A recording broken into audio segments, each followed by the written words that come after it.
우리 태식 목사님 지난 굿 프라이데이 때 뭐 좀 샀어요?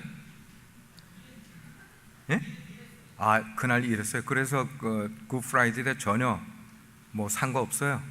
이거 잘하셨어요. 굿 프라이데이에 뭘 좀 살까 생각을 하다가 내년 봄에 사용할 화분을 사려고 홈디포에 갔었어요. 그러니까 거기에 화분 섹션에 가니까 뭐 색깔이나 모양이나 그 다음에 그 화분을 만든 재질이 다른 그런 것들이 뭐 크고 작은 것들이 쭉 나열되어 있는데 참 다양하고 가지각색 화분들이 나열되어 있는 걸 봤어요. 저는 우리 인생을 그릇으로 생각을 가끔씩 해요. 제가 그렇게 생각을 해요. 내가 살아가는 평생 내 인생이 꼭 그릇과 같다. 그릇의 용도는 뭐예요? 그릇을 뭐 이렇게 공처럼 차는 것도 아니고 그릇을 어떻게 뭐 딴 거 데코레이션 하는 것도 아니고 그릇의 용도는 거기에 뭔가를 담는 거예요. 담는 거. 담는 게 곧 그릇의 역할이더라 말이에요. 그래서 저는 예배 나올 때마다 하나님의 마음을 제 마음 가운데 담아보려고, 하나님의 사랑을 제 인생 속에 좀 많이 담아보려고 늘 저 자신을 그렇게 그릇으로 생각을 하곤 해요. 우리 사랑하는 성도님 여러분들도 여러분의 인생을 생각하실 때 한번 그릇이라고 생각을 하고 한번 그렇게 생각해 보시면은 무언가 내 인생에 무언가를 하는 것보다 중요한 것은 나라는 그릇 속에다가 무엇을 담는가, 이게 나의 가치와 나의 역할을 설명해 주는 것 아닐까 하는 생각을 해보게 돼요. 오늘 우리가 읽은 20절 말씀을 보게 되면 큰 집으로, 큰 집에는 이라는 말로 시작을 하고 있어요. 큰 집. 여러분, 여기 큰 집이 뭘 의미할까요? 교회예요. 교회. 근데 여기 큰이라는 단어는 교회의 규모나 교회의 사이즈를 큰 걸로 설명한다기보다는 미래적으로, 종말론적으로, 궁극적으로 교회는 영혼을 다 이렇게 추수하는 방주와 같은 역할이기 때문에 그런 존재론적 입장에서의 교회가 큰이라는 그런 표현으로 여기에 지금 사용을 했단 말이에요. 언젠가 사도 바울이 로마서 9장에서 이스라엘 민족과 이스라엘 백성들과 하나님과의 관계를 토기, 그릇과 토기장이 그릇을 만드는 분과의 관계로 이렇게 비유를 해서 설명을 한 게 있어요. 그래서 귀하게 쓰임받는 그릇이냐 천하게 쓰임받는 그릇이냐는 토기 자체가, 그릇 자체가 전혀 거기에 선택 권한이 있지 아니하고 그 그릇을 만드는 토기장의 권한에 귀하게 쓰임을 받든지 천하게 쓰임받는 그릇을 만들든지 그것은 토기장의 권한 속에 있다고 그렇게 이야기를 하고 있어요. 오늘 우리가 읽은 디모데후서 2장의 말씀도 그릇에 대한 이야기가 지금 나오고 있어요. 근데 그 그릇이 로마서 8장에 나오는 그릇 이야기와는 좀 방도가 다른 각도로 지금 비유를 하고 있습니다만은 큰 집에 조금 전에 제가 설명했어요. 큰 집은 뭐를 의미한다는 거. 그 큰 집에는 금그릇, 은그릇과 같은 비싼 재질로 만들어진 그릇도 있고 나무나 질그릇, 말하자면 흙으로 만든 좀 이렇게 싸구려 같은 그런 그릇도 큰 집에는 다 있다는 거예요. 근데 어떤 재질로 만든 것이든지 그 큰 집에서는 다 용도가 쓰인 바가 있다는 거예요. 다 그렇게 쓰인 게. 그런데 그 중에 어떤 것은 귀하게 쓰이는데 어떤 것은 천하게 쓰인다, 지금 그렇게 이야기를 하고 있어요. 그게 20절의 말씀이고 그 다음 절로 넘어가서 사도 바울이 우리에게 권면하기는, 그런데 너희는, 그 말은 너희의 인생은 금그릇이나 은그릇처럼 되려고 애쓰지 말고 오히려 깨끗한 그릇이 되어서 주인에게 쓸모있는 그릇이 되기면 좋겠다. 주인에게 쓸모있는 그릇이 되면 좋겠다. 어떠세요? 일단 평범한 사람들의 생각과는 관점이 좀 다르잖아요. 그죠? 평범한 사람들은 어떻게 사람들을 봅니까? 사람들을 외관으로 본다고요.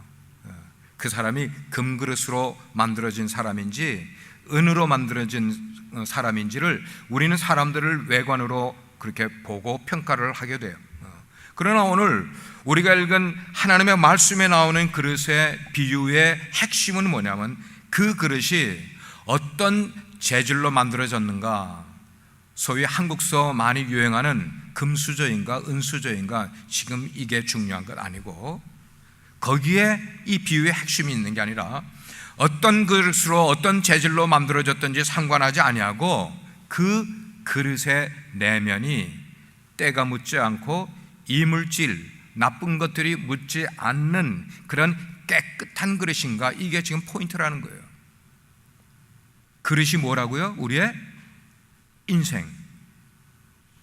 근데 그 내면이 때가 묻지 않은 그런 깨끗한 그릇인가, 그 깨끗한 그릇이라야 그 그릇을 만든 그 주인이 그 그릇을 쓴다는 표현의 말씀을 하고 있는 거예요.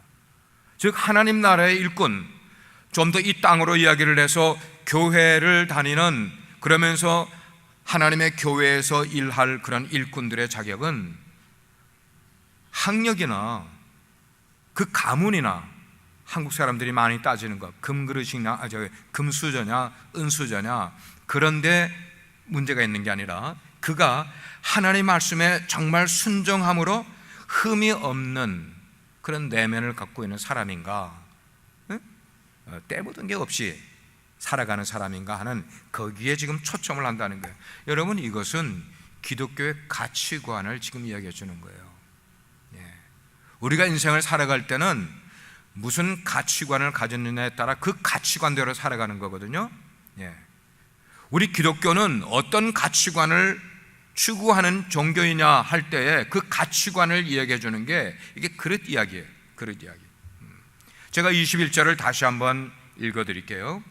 누구든지 이런 것에서 자기를 깨끗하게 하여 귀히 쓰는 그릇이 되어서 거룩하고 주인의 쓰심에 합당하며.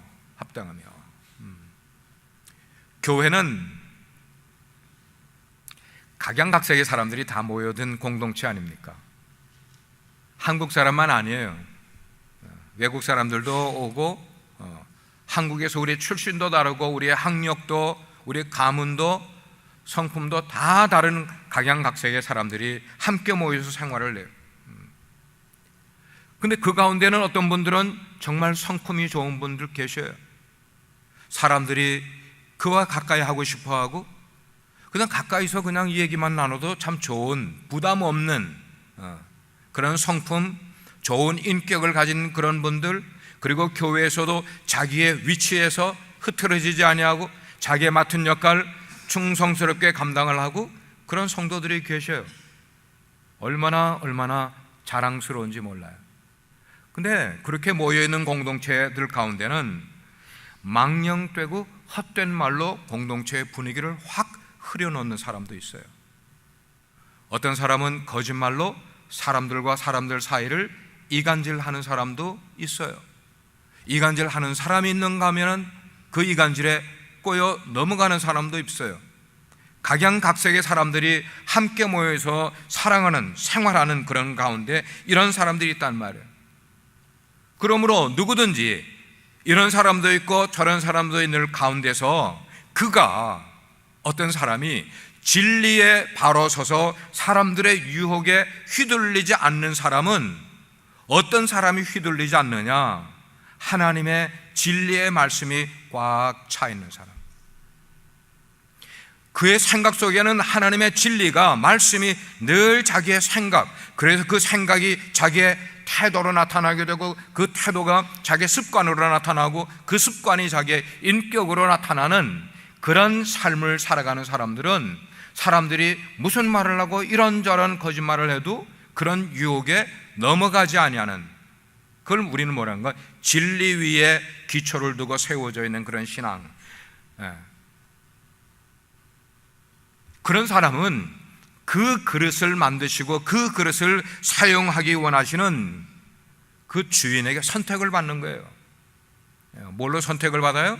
귀하게 쓰임받을 포지션에, 귀하게 쓰임받을 그 역할에 선택을 받게 되고, 선택받을 뿐만 아니고 그분은 하나님이 계획을 한 내 인생의 그릇을 통하여 하나님이 나에게 계획하신 일을 덤덤하게 그냥 묵묵히 그 역할을 감당하게 된단 말이에요. 우린 그게 쓰임받는다 그런 표현을 써요. 여기서 그릇을 더럽히는 때나 이물질이나 금, 혹은 그릇은 뭐예요? 이렇게 금이 가거나 그 그릇 주둥이에 이렇게 이빨이 나갔다, 뭐 그런 표현 하잖아요. 그런 것들은 잘 쓰임 받지 못해요.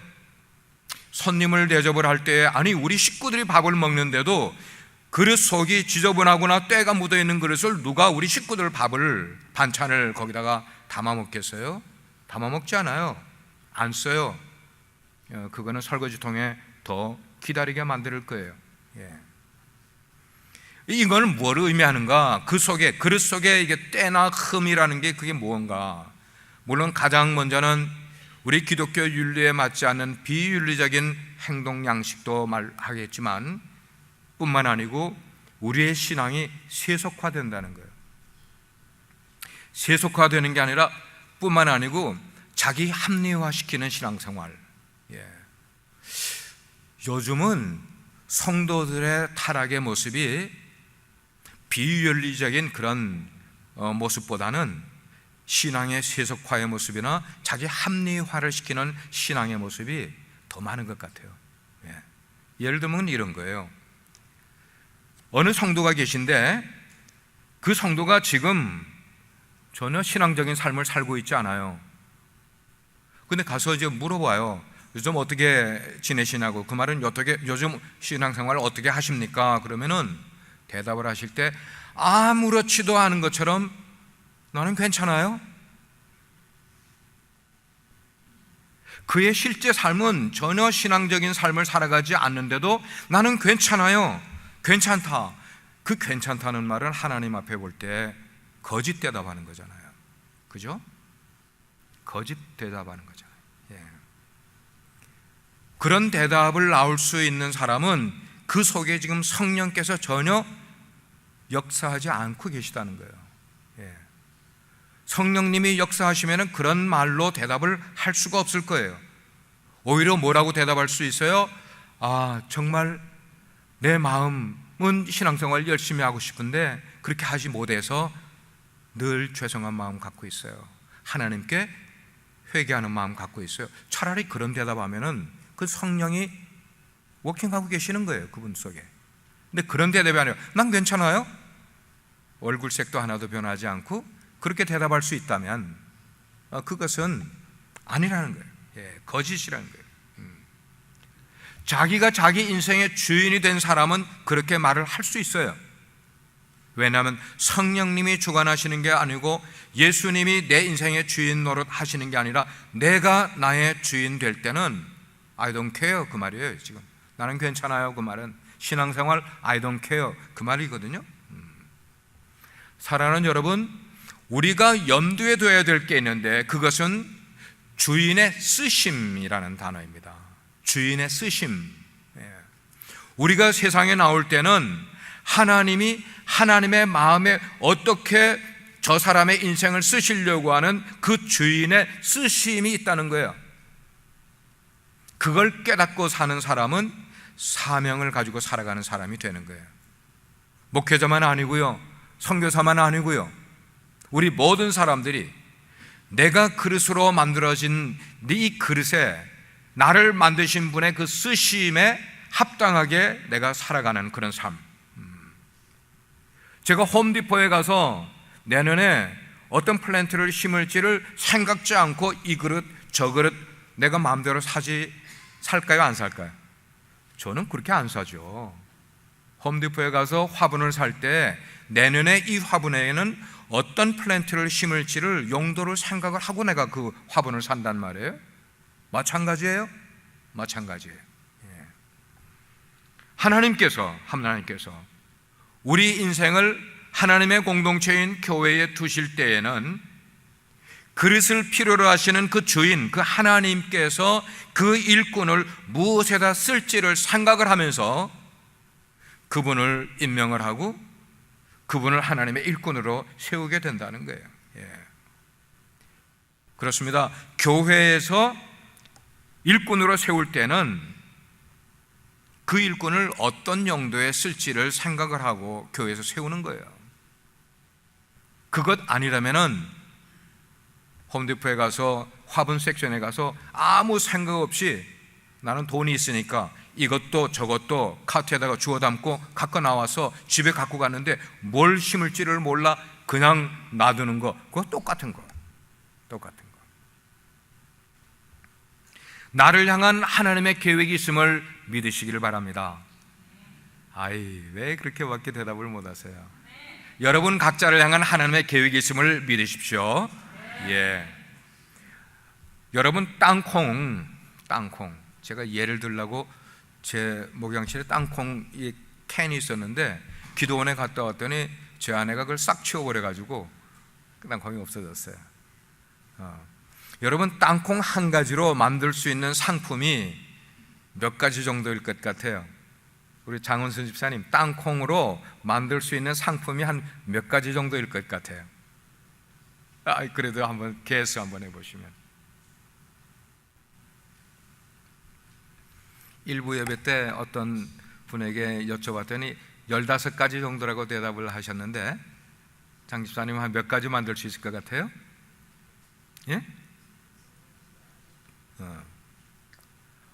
깜짝 놀랐어요. 300여 가지가 있대요. 땅콩으로 만든 상품이 300여 가지. 놀랍죠? 왜 이야기를 하는가 하면은 하찮은 식물인 요 땅콩 한 가지도 300여 가지의 용도가 있다는 거예요. 300여 가지의 상품으로 만들어낼 수가 있는데 만물의 영장인 하나님을 닮은 존재로 만들어진 우리 인간이 역할이 없겠냐는 말이에요.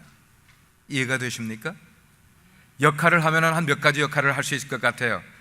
우리 믿음 좋으신 안수 집사님, 한 사람이 역할을 하면 한 몇 역할을 할 수 있을 것 같아요? 땅콩이 300가지라면 1000가지는 할 수 있을 것 같아. 믿음이 좋은 사람은 10,000가지도 할 수 있을 것 같고, 좀 그런 생각을 좀 해봤어요. 하나님께서 나를 어떤 방도에 쓰실지, 어떤 용도에 쓰실지 그게 없이 만드셨겠냐 이 말이에요.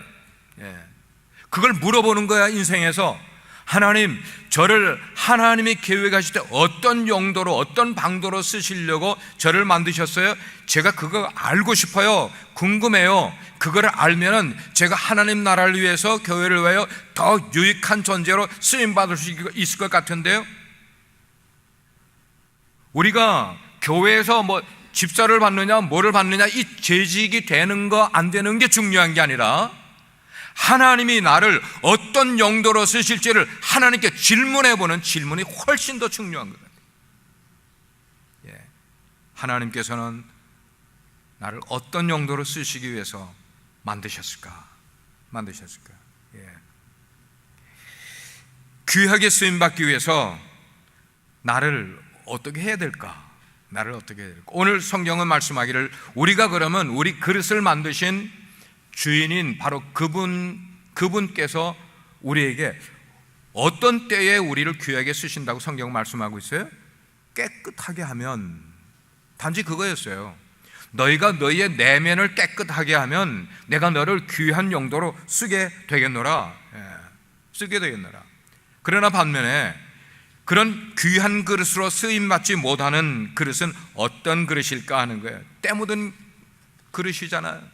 깨진 그릇이잖아요. 금간 그릇이지 않겠어요? 너무나 쉽게. 근데 여러분, 우리 사람이 태어날 때는 우리의 마음이 백지처럼, 하얀 백지처럼 깨끗하다는 거예요. 가끔씩 새로 태어난 신생아가 교회에 나오면 여러분들이 그 신생아 어린 아이를 보면서 어떤 생각이 드세요? 그냥 처음 드는 생각은 순전하다, 깨끗하다. 피부가 깨끗한 것도 있지만 세상에 때묻지 않은 그 존재 자체가 귀한 거야. 예. 마찬가지예요. 우리 사람이 태어날 때는 하얀 백지와 같은 그런 깨끗한 그런 모습으로 태어났어요. 그런데 이 시간이라는, 그리고 이 세상이라는 공간 속에서 살아가다가 보면서 점점 죄로 오염이 되네요. 여러분은 아니세요? 여러분은 세상을 살아가면서 죄로 오염되지 않고 계세요?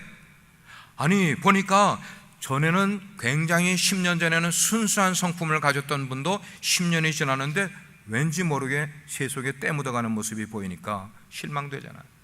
예.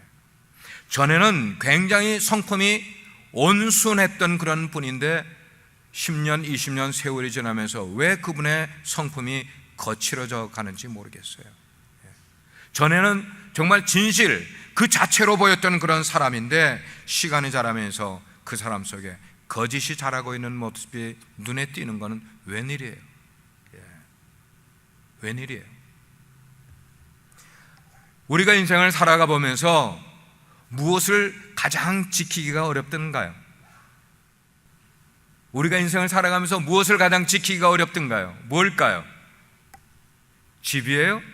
회사예요? 내 마음인 것 같아요. 제일 지키기가 어려운 것은 내 마음. 남들은 손가락질 많이 했고 남들은 어떠고 저떠고 많이 말했었는데 실제 인생을 살아가면서 고백하는 것은 내 마음을 내가 모르는 거예요. 내 마음을 내가 몰라. 그래서 인생에 큰 사고를 친 사람이나 흉악한 일 한 사람 왜 그랬어요? 라고 물어보면 대답이 뭐예요? 나도 모르겠어요. 내가 왜 그랬는지. 나도 몰라. 내 마음을요. 사랑하는 성도 여러분, 오늘 말씀을 통해서 질문해 봐야 되는 것은 매 주마다 예배를 드리고 있는 우리의 마음이 깨끗하십니까? 라는 질문인 거예요. 정말 여러분들은 깨끗하십니까? 사람이 볼 때든지 사람이 보지 않을 때든지 내가 사람들과 이야기를 할 때 A라는 사람을 이야기할 때 그의 흠담을 이야기하고 있는지 아니면 그의 칭찬을 이야기하고 있는지 하나님이 보실 때 사람이 아무도 보고 있지 않을 때 나는 어떤 모습이 나는 거예요? 깨끗한 사람입니까? 라는 질문이에요. 예. 그 말은 나 자신이 볼 때에도 깨끗한 사람일 뿐만 아니고 다른 사람이 나를 볼 때도 나는 깨끗한 사람으로 보이는가? 아니, 하나님께서 나를 보실 때도 나는 깨끗한 사람인가? 라는 질문을 우리 스스로 해보는 거예요. 왜냐? 왜 깨끗한 사람이 중요한가 하면 깨끗한 자만이 하나님께 귀하게 쓰임받을 수 있기 때문인 거예요. 예. 교회에서 사람들에게 투표 많이 받아서 쓰임받는 게 중요한 게 아니라 하나님께, 하나님의 마음, 하나님께서 보실 때 내 마음이 깨끗하여서 하나님께서 인정해 주시고 다른 사람들이 인정해 주는 그런 깨끗한 사람으로 하나님께 쓰임받는, 이게 얼마나 중요한가 하는 거예요. 예. 우리가 너무나 잘 아는 성 어거스틴이 예수님을 만나기 전에는 진짜 망나니 같은 삶을 살았던 청년이었어요. 돈 있겠다, 잘생겼겠다, 좋은 학벌이 있겠다, 뭐 거칠 게 없이 인생을 살아가던 청년이었어요. 그러니까 그 청년 때 나쁜 일도 뭐 이런 일도 많이 했겠어요. 근데 이분이 예수님을 만난 다음에 인생이 변화됐어요. 탕자의 자리에 있다가 이제 그리스도인의 삶으로 변화가 됐단 말이에요. 그래 길을 걸어가는데 옛날에 어울려서 함께 흥청망청 놀았던 거리의 여인이 다가와서 아는 척을 하는 거예요. 어거스틴, 저예요. 근데 어거스틴이 못 본 채하고 지나가는 거야. 못 본 채하고 지나가. 그러니까 그 여인이 쫓아오면서 저요, 저 몰라요, 어거스틴. 그러니까 더 이상 피해갈 수가 없는 그런 지경에 이르게 됐을 때 어거스틴이 그 여인에게 이렇게 이야기를 했어요. 당신은 옛날에 그 사람인지 모르겠지만 지금 나는 옛날의 내가 아니에요.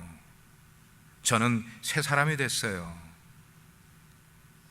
여러분, 이런 사람 전혀 예수님을 만나기 전의 삶과 예수님을 만난 이후의 삶의 변화가 일어났어요. 무슨 변화예요? 예수님을 만난 다음에 예수님의 성품이 그의 삶 속에 드러나는 그런 삶. 내가 아닌 거예요. 옛날에 내가 아니란 말이에요. 이런 삶이 하나님께 쓰임받을 수 있는 그릇이 될 수 있겠다고 생각을 하는 거예요. 오늘 비유에서는 두 종류의 그릇이 나왔어요. 그러면 깨끗한 그릇은 무엇을 의미하는가? 그럼 깨끗한 그릇은 어떻게 그렇게 될 수가 있는가? 그 말씀, 깨끗한 그릇은 어떻게 될 수 있는가? 바울이 자기 사랑하는 제자 목사인 디모데에게 자네가 목회를 하게 될 때 이런 목회 지침을 가지고 목회를 하면 좋겠다. 그 뭐냐? 첫째 보니까 청년의 정욕을 피하라. 하나님의 일꾼은 청년의 정욕을 피해야 한다. 여기 청년의 정욕이라는 것은 어떤 불건전한 그런 성적인 욕망만을 말하는 것 아니라 청년의 정욕 속에는 지나친 식욕을 탐하지 말고, 지나친 지식욕을 추구하지 말고, 지나치게 명예욕을 가지지도 말고, 지나치게 자만하지도 말고, 지나치게 경솔하지도 말라. 왜? 청년들이 그런 것 때문에 인생을 실패할 수가 있기 때문에. 두 번째 조심해야 될 것은 너는 주를 깨끗한 마음으로 부르는 자들과 함께하라 그랬어요. 하나님을 깨끗한 마음으로 부르는 자들과 너는 함께하라. 여기 깨끗한 마음은 아무에게서나 나오는 게 결코 아니에요. 깨끗한 마음이 아무에게서 나올 수 있는 것입니까? 아니에요. 깨끗한 마음, 내면의 인격이 깨끗한 사람이라야 그 속에서 깨끗한 마음이 나오게 되어 있어요. 이렇게 우리의 내면을 자꾸만 깨끗하게 만들어, 그렇게 깨끗하게 만든 사람 속에는 의도 나오고 믿음도 나오고 사랑도 나오고 화평도 나올 수 있기 때문에. 여러분들이 사람을 사귈 때 어떤 사람을 사귀는 것이 나에게 유익한 교제가 될까? 마음이 깨끗한 사람을 가능한 사귀려고 해보세요. 이게 이기적입니까? 그건 이기적 아니에요. 나를 발전시키는 사람의 삶의 가치관이에요. 마음이 깨끗한 사람과 교제를 하다 보면 나도 깨끗해지는 것이 점점 닮아갈 수 있기 때문인 거예요. 디모데에게 주는 세 번째 권면은 그거예요. 하나님께 쓰임받을 수 있는 깨끗한 그릇은 어리석고 무식한 변론을 하지 않는단다. 깨끗한 그릇은 어리석고 무식한 변론을 하지 않는단다. 왜냐하면 그러한 어리석고 무식한 변론에서 뭐가 나오기 때문이라고요? 다툼이 나오기 때문이라. 신앙이 아무리 성숙했다고 스스로 이야기를 하고 교회를 다니고 그리고 중요한 직분을 맡았다 할지라도 다툼에 연루되는 것은 그 성숙한 모습이 아닌 것이라고 성경은 말씀을 하고 있어요. 왜 사람들이 무식한 변론, 어리석은 변론을 일삼게 될까? 그것은 하나님의 말씀을 제대로 교육받지 않으면 그렇게 되는 겁니다. 하나님의 말씀을 바르게 교육받지 않으면 자기 생각대로 말하고 자기 생각대로 행동하기 때문에 어리석고 무식한 변론으로 치우칠 수밖에 없게 되는 거예요. 말씀으로 교육받는 게 얼마나 중요한지, 사랑하는 여러분, 하나님의 말씀으로 교육받는 게 얼마나 중요한지. 말씀으로 바르게 교육받은 사람은 말을 자기 마음대로 하지 않습니다. 말을 절제하고 생각도 절제하고 행동도 절제하고 한 박자 반 박자 느리게, 생각은 먼저 해도 행동은 반 박자 느리게, 실수를 덜 하려고. 그래서 이렇게 하나님의 말씀으로 교육을 받는 게 참 좋아요. 그런데 어리석고 무식한 변론을 하는 사람들은 얼마나 또 용기가 있는지 몰라요. 번데기 앞에서도 주름을 막 잡아요. 여기 번데기는 예를 들어서 목회자와 만나서 대화를 하는 그런 가운데서도 무슨 대화를 해요? 교회에 대한 이야기를 하고 신앙에 대한 이야기를 하면은 누가 누구에게 얘기를 해주는 게 유익합니까? 목회자가 성도에게 이야기해 주는 것을 한마디라도 더 듣는 게 유익한데, 어리석고 무식한 변론을 행하는 사람들은 목회자 앞에 있으면서도 목회자의 얘기를 들으려고 하지 않고 자기 이야기만 해요. 30분 동안이고 1시간 동안이고 자기 이야기를 해요. 어디서 그렇게 많이 배우고 들었는지 모르죠. 그래서 혼자 교회 이야기를 다 하는 것처럼, 혼자 신앙 이야기를 다 하는 것처럼 이야기할 때는 한참 들으면서 속으로 안쓰러울 때가 있단 말이에요. 안쓰러울 때가. 사람이 왜 그렇게 될까? 여러분 한번 생각해 보실 필요가 있어요. 사람이 왜 그렇게 될까? 저는 기본적으로 겸손하지 않으면 그렇게 된다고 생각을 해요. 겸손한 사람은 그렇게 안 해요. 우리 성도님들 가운데 겸손한 사람은, 제가 머리를 숙일 만큼 겸손을 한 사람은 참 존경스러워요. 겸손은 자신의 삶에서 훈련받은 사람이라야 겸손해지지, 삶에서 훈련받지 않고 저절로 겸손해지는 사람은 없어요. 그래서 우리 아이들을 교육을 시켜야 되고 훈련을 시켜야 되는 이유는, 어릴 때에 겸손을 훈련시켜야만 어른이 됐을 때 사람들에게 칭찬받고 존중받을 수 있기 때문에 어릴 때부터 겸손한 것들을 훈련시킬 필요가 있는 거예요. 그렇지 않으면 어떤 걸로 빠지게 된단 말이에요. 어리석고 무식한 그런 모습으로 빠지게 되면은 모르면서 아는 것처럼 자기만 다 이야기를 하게 돼 있어요. 그러니까 다른 사람들이 그 사람하고 가까이 하려고 하지를 않아. 왜? 딴 사람의 이야기는 귀를 기울이지 않고 자기 이야기만 하는 사람에게는 사람들이 가까이 가려고 하지를 않아요. 이게 인간관계의 발소예요. 그런 사람들을 사도 바울은 어떻게 하라고 말하고 있어요? 피하라. 그런 사람들 피하라. 떠나라. 떠나라. 오히려 그런 것보다는, 목사님 신앙생활 제대로 한번 하고 싶은데 저 좀 도와주세요, 그렇게 표현한다면 얼마나 그 사람을 도와줄 수 있겠냔 말이에요. 사도 바울은 교회 일꾼의 자격에 대해서 몇 가지로 이야기를 그 다음에 해주는데, 이 교회라는 현장, 교회라는 현장에서 일꾼은 어떤 자세로 사역을 해야 되느냐, 그거를 24절부터 26절까지 쭉 이야기를 하면서, 주의 일꾼은 다투지 않아야 된다. 다투지 않아야 된다. 여러분들이 예수님을 믿고 잘 다투던 사람이 하루아침에 다투지 않을 수는 어려울 거예요. 그러나 이제 예수를 믿고 신앙생활을 해가면서는, 전에는 한 달에 한 번씩 다퉜다면은 이제는 석 달에 한 번씩 다투고 6달에 한 번씩 다투고, 그 다음에 몇 년이 지나면 성도들과 다투지 않고, 그리고 주의 일꾼은 모든 사람에게 온유해야 한다고 이야기를 했어요. 주의 일꾼은 하나님의 말씀을 잘 가르치는 자라야 된다. 여러분, 잘 가르쳐야만 귀한 일꾼이라는 거예요. 잘 가르치려면 어떻게 해야 돼요? 내가 배워야 되잖아요. 내가 배워야 되잖아요.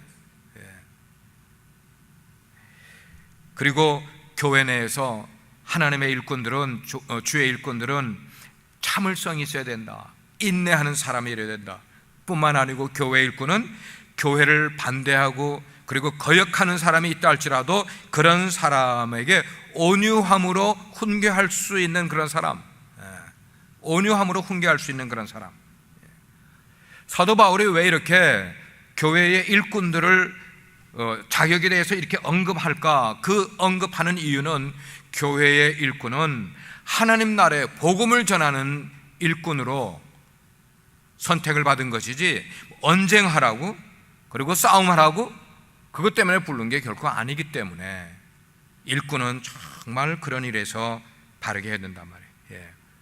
그래서 대적하는 자들이 있다 할지라도 그런 사람을 온유함으로 훈계를 잘 해야 되는 이유가 있는데, 그 이유를 오늘 말씀 보니까 두 가지로 이야기해요. 첫째는 뭐냐? 그렇게 하면, 온유하게 훈계를 하면은 하나님이 그들에게 회개할 기회를 주셔서 그로 하여금 자기가 잘못한 걸 회개하고 진리를 깨닫게 되면은, 즉 구원을 얻게 되면 그보다 더 좋은 게 어디 있겠냐 이거야. 지금은 교회를 대적하는 사람이라 할지라도 그의 영혼이 구원을 받게 되면은 그보다 더 좋은 게 어디 있겠느냐. 둘째는 그들을 온유하게 훈계를 하게 되므로 그들이 정신을 차려서 마귀의 올무에 빠졌던 사람이 다시금 예수 그리스도 안으로, 그리고 교회 공동체로 다시금 돌아올 수 있는, 그래서 하나님께 속할 수 있는 그 일이 얼마나 귀한 일이냐. 그러므로 우리가 훈계를 할 때 온유함으로 훈계를 하라고 말하는 거예요. 그렇습니다. 어느 시대든지 하나님께서는 사람을 사용하세요. 하나님은 그릇에다가 그 은혜를 붓고, 그릇에다가 하나님의 사랑을 부어주며, 그릇에다가 하나님의 능력을 베풀어 주시는 거예요. 그래서 사람의 열정을 사용하시고, 사람의 노력도 사용하시고, 사람의 능력도, 재능도 사용하시고, 그 사람의 인품도 사용을 하시고. 그런데 하나님께서는 무엇보다도 준비된 사람을 사용하신단 말이에요. 이 말을 우리는 기억해야만 되겠어요. 하나님은 준비된 사람을 쓰신다는 거예요. 2017년도를 위해서 재직으로 추천받으신 분들이 여러분 되셔요. 여러분들이 추천을 받으셨으면 그 기간이 준비된 기간으로 잡으시길 바라요. 아니, 추천된 그 자체뿐만 아니고 교회의 일꾼으로 되는 그 모든 기간을 여러분들은 하나님의 일꾼으로 준비하는 기간으로 삼으시기를 바라요. 하나님의 종으로 소명을 받은 사람이 대학을 나오면 됐잖아요. 근데 대학을 나온 사람을 목회자로 세우지를 않더라고요. 대학을 나온 사람을 또 신학대학원이라는 곳에 가서, 일반 대학은 2년인데 신학대학에서는 3년이라는 긴 세월을 풀타임으로 다른 것 다 놔두고 하나님의 말씀과 경건 생활의 훈련을 위해서 그들을 3년 동안 치도건이 훈련시킨 다음에, 그게 뭐예요? 준비시킨 다음에 하나님의 일꾼 삼지 않습니까? 그러면 바로 담임 목회 하던가요? 아니잖아요. 저도 전도사로 8년을 인턴십을 가졌어요. 우리 교회 전도사님들도 5년, 7년, 8년. 왜 이렇게 하는 거예요? 하나님의 일꾼으로 준비되는 기간이 필요하기 때문에. 그렇다면은 평신도 되시는 바로 여러분들도 교회에서 직분을 맡으면은 그냥 직분 맡으면은 된다가 아니고 준비하는 기간을 가지시라는 거예요. 준비하는 기간. 더 잘 준비된 사람은 더 잘 쓰임 받는 것은 당연한 거예요. 당연한 거예요. 이렇게 한번 예를 들어 보세요. 준비된다는 게, 여러분들은 앞으로 엄청난 양의 물을 담수할 댐을, 저수지 큰 댐을 건설하는 그 일에 여러분들을 일꾼으로 불렀다고요. 하나님이 그 댐을 건설하기 위해서, 그 댐을 건설하고 나면 그 속에 하나님의 무궁무진한 자원을 그 속에다가 담아줄 거라고. 우리 빛과 소금의 교회에 그런 어마어마한 하나님의 은혜와 긍휼하심과 능력과 사랑과 자비와 하나님의 일들을 우리 교회에 하나님께서 어마어마하게 그걸 다 담아 주실 텐데, 근데 남들은 댐 공사를 세우느라고 막 열심히 땀을 흘리면서 공사에 투입이 돼서 일을 하고 있는데, 어떤 사람은 저수지 한쪽 귀퉁이에 가가지고 지금 뭐 하고 있어? 낚시 담그고 고기를 잡고 있다. 그것은 준비는 하지 않고 열매만 찾으려는 모습이나 마찬가지예요. 흔히 부흥사 목사님이 그런 이야기를 자주 하세요. 여러분들은 유람선을 타고 가는 게 아니라 항공모함을 타고 가는 사람이 되어야 됩니다. 유람선은 뭐예요? 돈 내고 들어가면은 아무것도 안 해도 놀고 먹고 할 수 있잖아요. 그잖아요? 크루즈 타보신 분 아시잖아요? 아무것도 안 해도 그냥 놀고 먹고만 해도 돼. 근데 교회는 유람선이 아니라는 거예요. 항공모함이에요. 항공모함에 탑재한 해군들 가운데 한 명이라도 놀고 먹는 군인이 있어요? 아니에요. Every single person has to have their own duty. 그 역할을 안 하면 항공모함이 뭔가가 문제가 생겨요. 오늘날 교회는 그렇게 가야 된단 말이에요. 지금은 어떤 때인가? 각자들이 땀 흘려 수고해야 돼요. 뭐를 위해서? 댐을 쌓는 거예요. 댐이 다 쌓일 때까지는 땀 흘려 수고를 해야 돼. 댐만 든든하게 만들어지기만 하면 그 다음에는 그 넓은 호수 속에 낚싯배를 띄울 수가 있고 유람선을 띄울 수가 있고 낚시도 마음껏 할 수가 있는 때가 온단 말이에요. 예. 근데 아직은 댐 공사를 해야 돼. 아직은. 예. 사랑하는 우리 재직 추천받은 분들 여러분, 지금은 준비하는 기간이에요. 지금 열매를 찾으려고 하지 마시기를 바라요. 오늘 말씀을 종합을 합니다. 하나님께서는 오늘 이 시점에서도 일꾼을 찾고 계세요.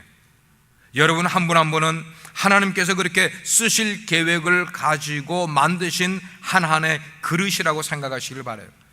큰 집에는 금으로 된 그릇, 은으로 된 그릇, 나무로 된 그릇, 그리고 흙으로 된 그릇, 종류가 다 있지만 각각의 종류대로 쓰임을 받는 거예요. 근데 주인에게 잘 쓰임 받으려면 어떻게 해야 된다고요? 내 그릇의 내면을 깨끗하게 만들어야 된다. 깨끗하게 만들어야 된다. 질문입니다. 당신의 내면은 지금 깨끗하십니까? 하나님이 쓰시기에 합당할 만큼 깨끗한 내면을 갖고 계십니까? 하나님께서 쓸만한 그릇으로 준비되어 가고 있습니까?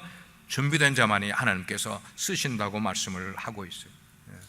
하나님께 쓰임받는 자는 그만큼 쓰임받는 만큼 그의 인생에 행복과 기쁨이 넘치게 될 거예요. 지금을 중요하게 여기시기 바라요. 그리고 여러분의 나라에 행복과 기쁨이 넘치는 그 하나님 나라를 여러분 마음 가운데 꿈을 꾸시길 바랍니다. 그러나 그 꿈은 그냥 이루어지지 않아요. 사람들이 꿈은 많이 꾸는데 정작 이루는 사람은 굉장히 적어요. 왜? 꿈은 가지는데 준비하지 않고 있기 때문에. 꿈을 꾸는 사람은 꿈이 이루어지기 위해서 준비해야만 되겠어요. 다시 말씀드립니다. 하나님은 지금도 일꾼을 찾고 계십니다. 하나님께서 여러분 한 분 한 분을 당신의 나라의 일꾼으로 쓰기를 계획을 하고 계세요. 확실히 그걸 믿으세요. 나는 하나님께서 쓸 일꾼이야. 그런 그릇으로 세상에 나왔어. 그래서 주님께 쓰임받는 그릇이 되기 위해서 여러분 자신을 부단히 깨끗이 만드는 작업을 하는 게 이게 예배이고 이게 하나님께 세움받는 거예요. 그렇게 순종할 때 당신을 향한 하나님의 새로운 드라마가 시작될 걸 믿습니다. 기도하시겠어요?